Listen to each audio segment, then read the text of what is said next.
À la une de l'actualité, premier week-end de départ en vacances, synonyme comme chaque été de bouchons sur les routes. C'est rouge aujourd'hui dans le sens des départs en Auvergne-Rhône-Alpes. La journée de demain est classée noire. Nous serons en duplex de l'aire de Solèze pour faire le point en début de journal. Les touristes commencent eux aussi à arriver dans notre région, dans les Dombes. C'est un complexe qui propose un séjour assez insolite qui fait déjà le plein. Niché au cœur d'un parc de plus de 30 hectares, vous pourrez dormir dans les arbres ou bien sur l'eau.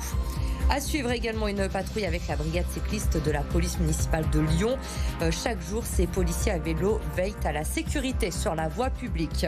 À 18h45, votre rendez-vous thématique dans Top Sortie. Nous recevons Patrick Lator, metteur en scène, et Brice Larieux, comédien, pour la pièce Ma vie en bleu. C'est en ce moment au Boui-Boui à Lyon.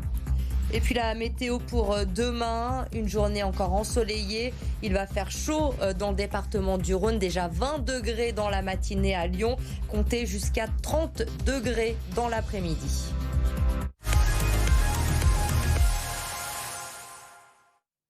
Les vacances ont officiellement débuté hier soir pour les écoliers du Rhône et les plus impatients n'ont pas perdu une minute pour quitter Lyon en train, en avion ou en voiture. Vincent Chevalier est parti à votre rencontre. Le début des grandes vacances, synonyme de retrouvailles devant la gare de Lyon-Pardieu pour Louis et Laure. Ça fait 3 semaines qu'on s'était pas vus. Parce qu'elle était en voyage. Seulement quelques heures de répit pour ce couple d'étudiants. Ils partent aujourd'hui à Malte. Depuis le Covid, de grandes vacances, ouais, je dirais bien 2 ans. Oh, on part 1 mois et demi.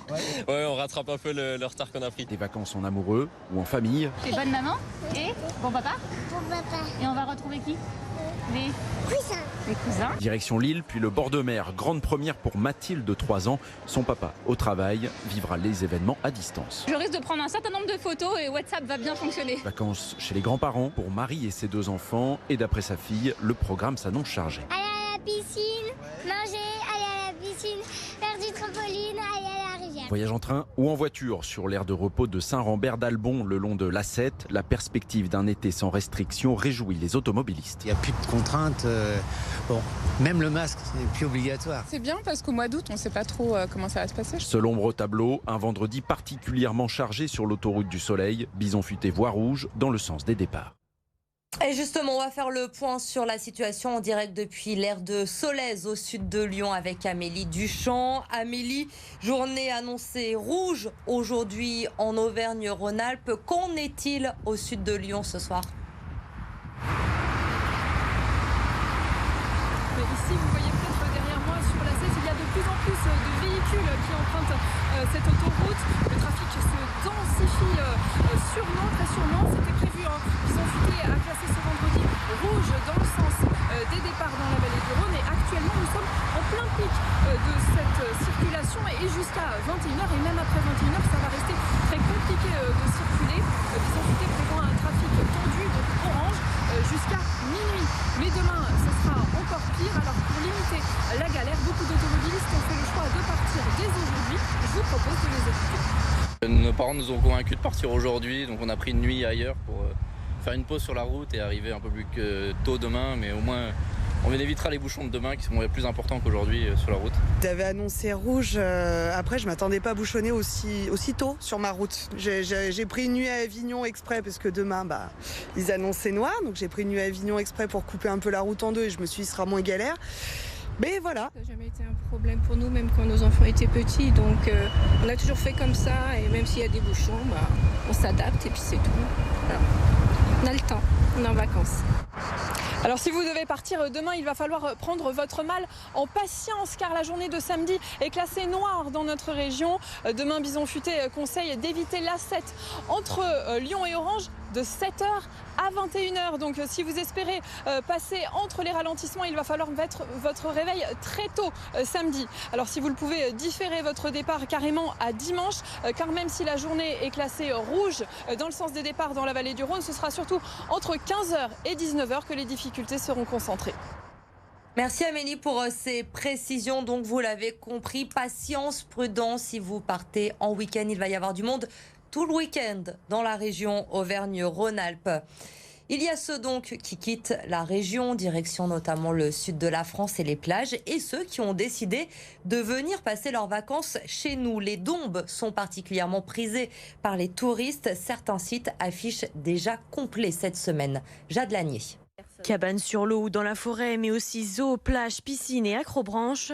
Un camping pas comme les autres dans lequel Juan a décidé de passer quelques jours en famille. Des vacances anticipées pour éviter la foule. On est parti début juillet parce qu'on ne voulait pas forcément être avec tous les vacanciers. Donc on est arrivé juste un peu hors saison et ça nous a permis de découvrir le cadre sans avoir, tous les moutons des gens. Mélina, elle voulait faire une parenthèse de verdure avant août. Partir maintenant lui permet de bénéficier de quelques avantages. Début juillet, il y a un petit peu moins de monde. J'ai l'impression que ce week-end, il va y avoir un petit peu plus de monde qui va arriver. Donc c'était pile poil le bon moment pour partir. Et les prix sont un peu moins élevés en ce moment. On sent qu'il n'y a pas encore la grosse vague d'arrivée. Donc effectivement, on a bénéficié de tarifs qui sont un petit peu plus avantageux. Un domaine de 30 hectares entre espaces camping traditionnels et logements insolites. Durant la période estivale, la structure accueillera 15 000 personnes, soit environ 250 par jour. Les gens, effectivement, avec le Covid, ont besoin d'espace, de s'aérer, de ne pas être les uns sur les autres. Et nous, voilà, quand on est complet, on a quand même plus de 200 personnes sur le site. Et les gens ne pensent pas qu'on est complet.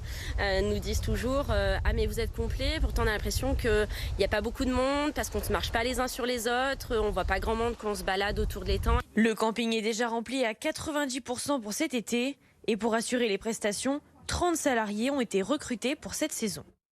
Nous vous en parlions dans la semaine. Michel Mercier, l'ancien président du Conseil général du Rhône et ancien garde des Sceaux, sera jugé en correctionnel à l'automne prochain. Il est soupçonné de détournement de fonds publics et emploi fictif. Pour le moment, il n'a pas reçu de citation à comparaître, mais il est serein à l'approche de ce procès, comme nous l'a confirmé aujourd'hui son avocat, maître André Soulier, au micro de Laurent Canonico. Nous allons démontrer que, par exemple, l'emploi de la fille d'une des filles de monsieur et madame Mercier était un emploi qui était tout à fait légitime.